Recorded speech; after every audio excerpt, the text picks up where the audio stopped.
Fala pessoal, bom dia, tudo bem? Como é que vocês estão? Bom, o vídeo de hoje vai ser um vídeo para fazer uma discussão a respeito de um livro, desse livro aqui.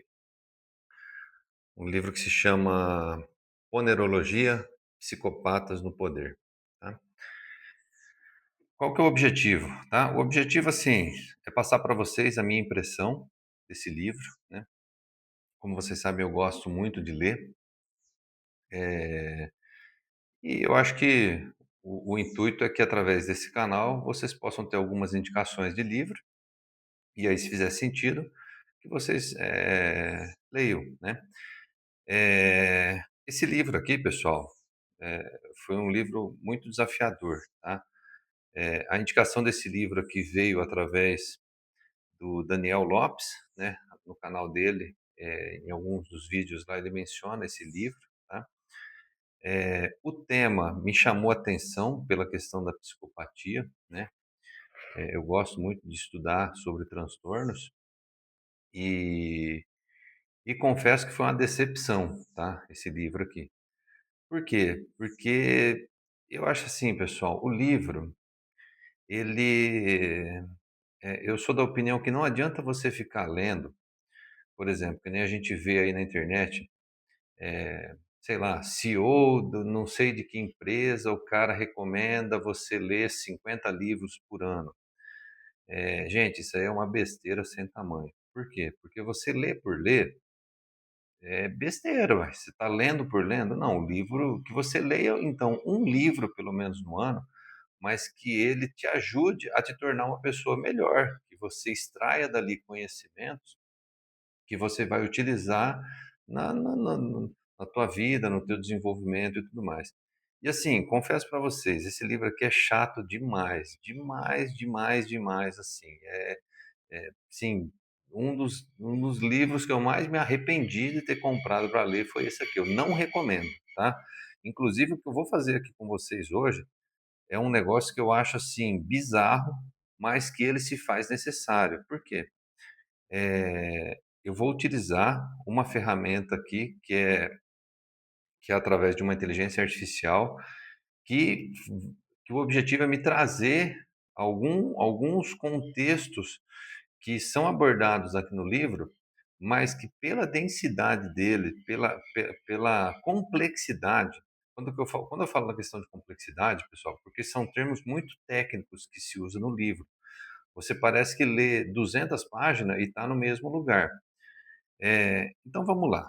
Esse livro aqui, pessoal, é importante assim a gente entender o contexto do papel dele, tá? O prefácio desse livro aqui foi feito pelo Olavo de Carvalho. Então, o objetivo desse livro aqui, pessoal, não é abordar sobre psicopatia. Eu imaginei que fosse.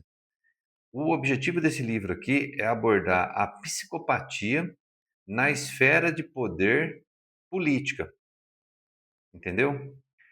Então, você estratifica um aspecto, e aí, assim, para mim, esse livro aqui, se você escrevesse ele em 50 páginas, não precisava de 400 como está aqui, porque é muito maçante.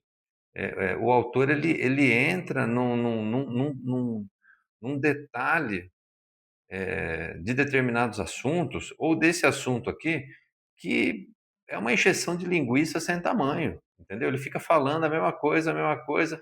Então, assim, o começo dele, vamos lá, antes a minha percepção, tá? Esse livro aqui, o autor dele, esse Andrzej Lobaczynski, ele nasceu na Polônia em 1921, tá?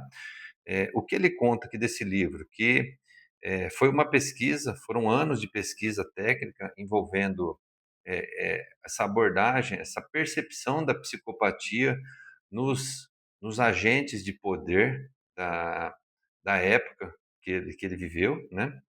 É, e aí, assim, qual que é o contexto? Vamos colocar aqui o contexto aqui desse livro.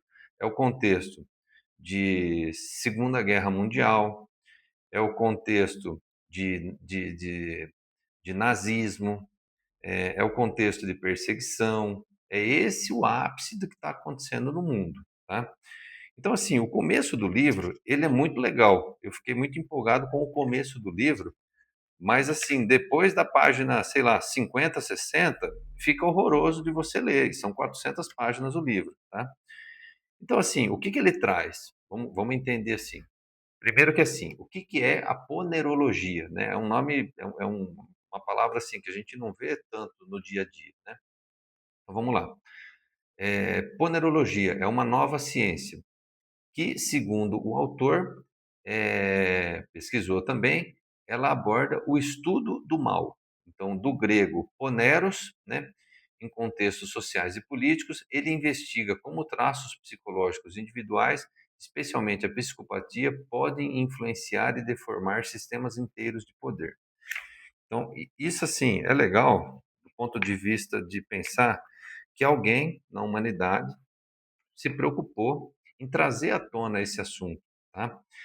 E por mais que o contexto desse livro, a gente está falando de um autor que nasceu 100 anos atrás, você percebe que ele é muito atual para os dias de hoje, tá? Por quê? Porque assim como existiram personalidades políticas lá da época dele que que tinham traços muito grandes de psicopatia, e Hitler foi um deles, a gente consegue ver hoje, na atualidade, diversos políticos, e aí assim, sem ser tendenciosos por ser direita, esquerda ou centro, vocês podem fazer essa analogia, que tem assim traços extremamente psicopatas, tá? Então assim, o que que ele coloca, e aí fazendo uma abordagem dessa questão da ponerologia, né? Aqui na página 10 ele fala o seguinte, ó, poneros em grego significa o mal.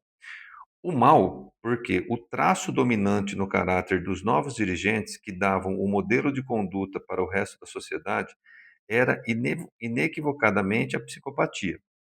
O psicopata não é um psicótico, um doente mental. Só lhe falta uma coisa: os sentimentos morais, especialmente compaixão e culpa. Quanto maior a frieza moral, maior a sua habilidade de manipular as emoções dos outros, usando-as para os seus próprios fins, que nessas condições só podem ser malignos e criminosos. É, é muito maluco, né? Você lê um negócio desse e você trazer para os dias atuais e você vê muitos movimentos, principalmente no Brasil. No Brasil ele é palco para populismo, né? Em outros países do mundo também são, mas aqui parece que todo político que inventa ser político, ele tem esse traço do populismo, né? É, também o objetivo aqui, pessoal, não é afunilar todo mundo para baixo, todos os políticos para baixo, mas em sua grande maioria, a gente percebe que ele não está fazendo aquilo ali para ajudar pessoas, para ajudar a comunidade. Zero objetivo esse. O que se vende é isso, mas na prática o traço dele é esse específico que está aqui, ó. Lhe falta uma coisa: os sentimentos morais, especialmente compaixão e culpa. Então, quando você vê um caso, por exemplo, de lavagem de dinheiro, desvio de verba pública e tudo mais, é o resultado de você colocar no poder uma pessoa psicopata que não tem nenhum sentimento ou nenhum remorso em pegar um dinheiro público que poderia estar sendo usado para a construção de um hospital, para remunerar melhor um professor, para investir em segurança pública e tudo mais, o cara desviando isso daí para benefício próprio, tá? Então vamos lá, vamos seguir aqui. Agora vejamos, página 21. Agora vejamos quais crenças tinham eu que me fizeram vítima de um psicopata. A primeira e mais óbvia delas é que eu realmente acreditava que, no fundo, todas as pessoas são basicamente boas e querem fazer o bem, experienciar coisas boas, pensar bons pensamentos e tomar decisões que levem a bons resultados. A gente acaba, né, se iludindo, acreditando que esse modelo que a gente vive, esse modelo político de democracia, que a gente vai escolher pessoas que estão ali com propósitos genuínos, né? Eu estou com 42 anos, eu já sim, assim como acho que a grande maioria dos brasileiros, a gente já se decepcionou muito, né, em depositar a nossa esperança, a esperança do nosso país na mão de político. E aí o que eu aprendi, minha experiência pessoal, é que você tem que ser o seu presidente. Assim como diz lá o Renato 38, você tem que ser o seu presidente. Você não tem que delegar essa atribuição para o fulano, para o ciclano, para o beltrano. Esquece isso. Se você está fazendo isso daí, você tá dando o poder da sua vida para uma pessoa que nem sabe que você existe. Então, quando você assume o papel de você ser o seu presidente, é você procurar se melhorar, se conhecer, viver de uma maneira mais nobre, com valores, com coisas que te trarão crescimento para o espírito, crescimento pessoal, crescimento de seus filhos, suas pessoas ao seu redor, olhar para você e querer se espelhar em você, entendeu? Nesse aspecto. Página 22. Certamente, se houvesse uma teoria psicológica que ajudasse alguém a descobrir que tipo de palavras ou atos podem transpor o abismo entre as pessoas, curando os desentendimentos, este seria também um objetivo valioso. No tema do narcisismo, que então nos conduziu ao estudo da psicopatia. Aqui ele faz uma analogia que, assim, trazendo os traços, né? O que eu aprendi também, não sou formado em psicologia nem em psiquiatria, né? Mas o que eu aprendi é que, assim, todos nós temos todos os traços de personalidade a gente tem dentro de nós. O que acontece é que, em algumas pessoas, determinado traço ele vem à luz com mais intensidade. E aí essa pessoa, ela encarna esse personagem e vive ele 100% do tempo, tá? Apesar que, assim, o psicopata, pelo fato dele não ter sentimento, ele transita muito bem nesses traços de personalidade.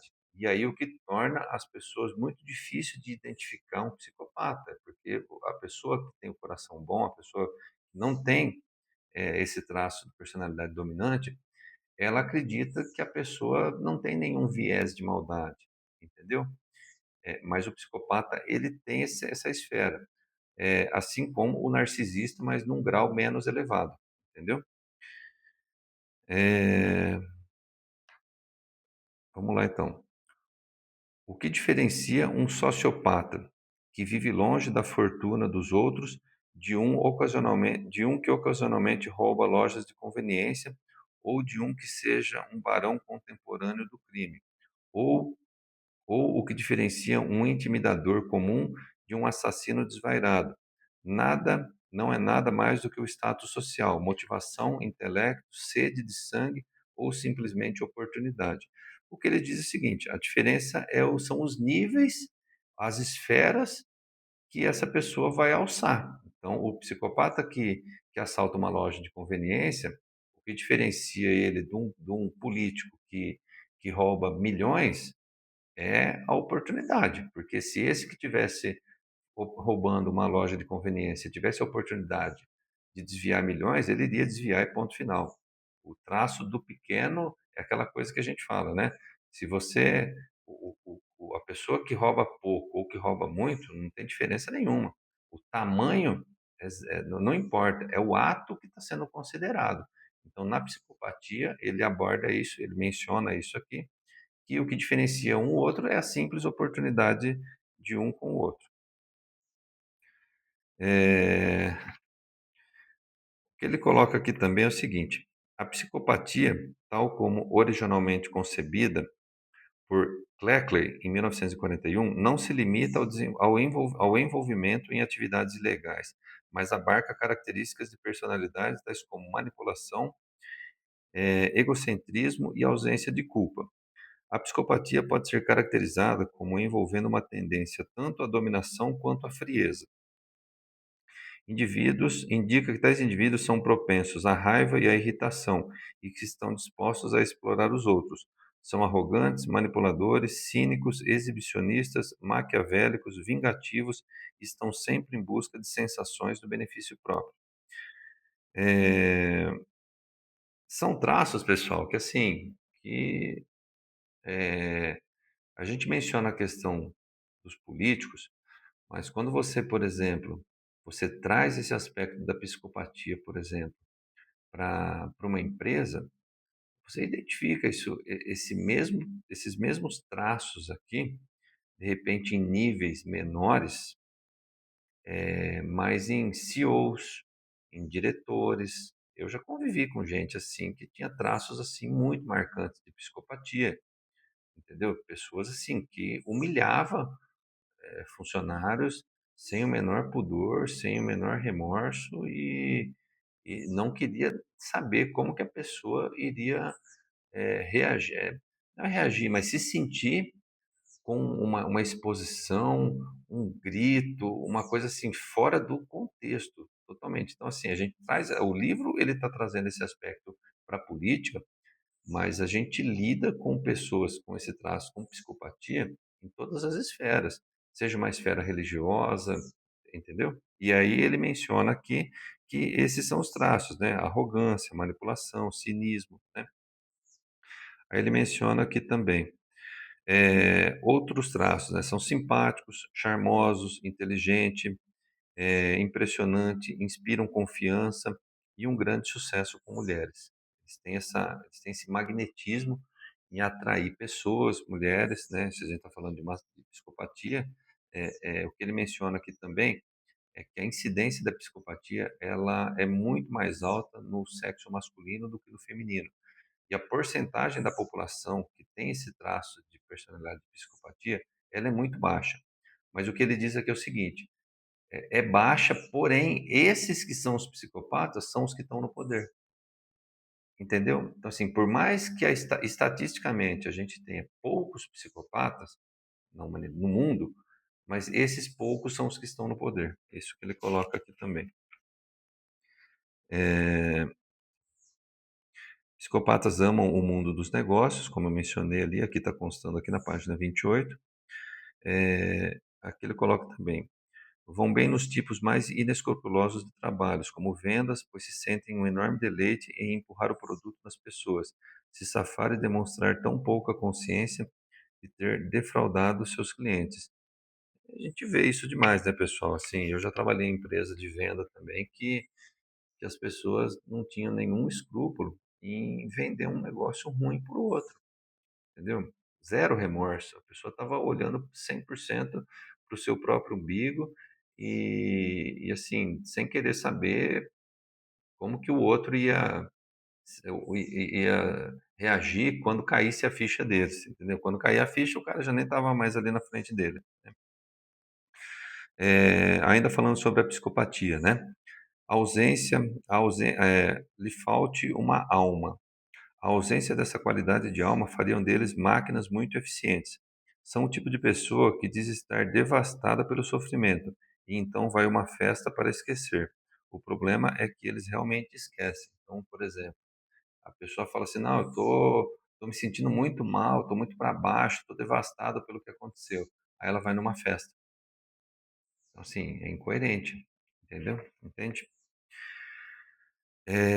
E aí, assim, uma coisa muito grave, ainda falando da psicopatia, né, grave assim, do ponto de vista que quando a gente para refletir, mas ele menciona aqui na página 30, né, o psicopata não reconhece qualquer imperfeição em sua psique, qualquer necessidade de mudança. Então, a pessoa que tem esse traço de personalidade, ela age dessa forma naturalmente. Ela acha que não tem nada de errado com ela, entendeu? Ela acha que o errado são os outros. Ela tá normal agindo e fazendo dessa forma, né? Eh, então vamos lá. Ainda falando um pouco da psicopatia, que aqui foi onde eu falei para vocês, é a parte assim do livro que eu mais gostei, porque ela explica o contexto da psicopatia, que assim, para mim, utilizar isso aqui na minha vida pessoal é para eu saber identificar. Ponto, é. Eu saber identificar, fazer a leitura das pessoas e saber com quem que eu estou lidando. Eh, página 32. Já foi dito que os psicopatas têm uma distinta vantagem sobre os seres humanos com sentimentos e consciência, justamente por não possuírem sentimentos e consciência. É um tipo de fome predatória por aquilo que desejam, ou seja, eles sentem o necessitar barra querer como amor e não satisfazer sua necessidade é descrito por eles como não ser amado. Então, assim, eles colocam um objetivo na cabeça, o psicopata ele coloca um objetivo na cabeça, e enquanto ele não alcançar aquilo, ele não está satisfeito. E essa trajetória até ele chegar no objetivo dele, ele vai passar na frente de quem tiver na frente dele. Não interessa quem vai estar na frente dele, ele vai atropelar para chegar no objetivo dele. Resumindo, o psicopata é um predador.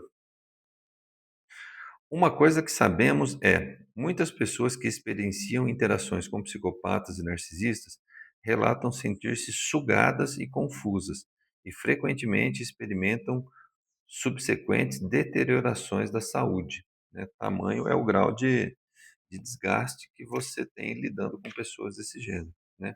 Com esse traço. Então, assim, até aqui o livro foi muito legal, porque ele traz essa reflexão com relação ao que é a psicopatia. O restante do livro, que daí eu até vou trazer, pedir ajuda aqui ao chat GPT, mas para mim, pessoal, foi um falar do mesmo. Porque, por exemplo, psicopatas na liderança, né? Lobachensky argumenta que pessoas com traços psicopáticos, sem empatia, culpa ou senso moral, conseguem ascender a posições de poder, pois são carismáticos, manipuladores e frios. Sabem usar ideologias e linguagem para enganar e influenciar massas, podem infiltrar instituições e corroer seus valores éticos. Esses indivíduos não têm desordem psicótica. Sua diferença é a ausência de sentimentos morais, não uma perda de contato com a realidade. Foi onde que eu falei para vocês. O livro ele é um livro de 400 páginas que ele entra em pormenores aqui, por exemplo, ele faz uma estratificação dentro do contexto dele, da leitura que ele fez sobre a psicopatia, e identificar alguns tipos de psicopatia. Então, ele faz uma classificação da cabeça dele, que para mim a gente está falando da mesma coisa. Entendeu? Mas na cabeça dele, para o estudo que ele fez, ele achou que fizesse sentido classificar os tipos as diferentes psicopatias. Então, tem psicopatia que ele menciona de pessoas com traço de esquizofrenia. Então, tem a psicopatia do narcisista, entendeu? Que para mim não fez sentido nenhum, mas quem sou eu? O livro é dele, ele fez do jeito que ele quiser, né? Outra coisa que ele coloca aqui, que ele menciona muito no livro, ele faz uso de uma palavra chamada patocracia, eh, que, segundo ele, é um governo dos patológicos. O livro descreve um conceito central, a patocracia, um sistema em que uma minoria patológica domina o poder, são os psicopatas. As instituições funcionam segundo os valores dessa minoria. A moralidade geral da sociedade é corroída. Nesse processo, pessoas normais que vivem dentro desses sistemas podem acabar adotando comportamentos antiéticos porque se adaptam às regras impostas pela minoria patológica. Então, tipo assim, olha só, né? Eu estou fazendo esse resumo desse livro, hoje é dia 4 de fevereiro de 2026. Tá? Nós, na sexta-feira agora que passou, o governo dos Estados Unidos liberou mais de 3 milhões de, entre imagens, vídeos, e-mails, com relação ao Jeff Epstein, que era um psicopata que fazia uso do poder dele para ter relação sexual com criança, para abusar sexualmente de pessoas. As pessoas do poder da alta sociedade do mundo participavam de festas que esse cara promovia. E aí, através dessas festas, eles filmavam essas pessoas, filmava, tirava foto, registrava essas pessoas da alta sociedade, da alta cúpula, tendo contato, tendo relações. E aí, assim, o ato de você filmar e deixar isso registrado é porque a pessoa criava uma dependência com esse grupo de poder. Então, assim, uma vez que estava registrado a pessoa cometendo esse ato, ela ficava na mão desse grupo. Então, assim, ela tinha que dançar conforme a música. Qualquer coisa que ela fizesse que não tivesse dentro do que foi combinado, eles iam lá e expor a pessoa. Então, você percebe, pessoal, que assim, esse nível de loucura tá aí na sociedade.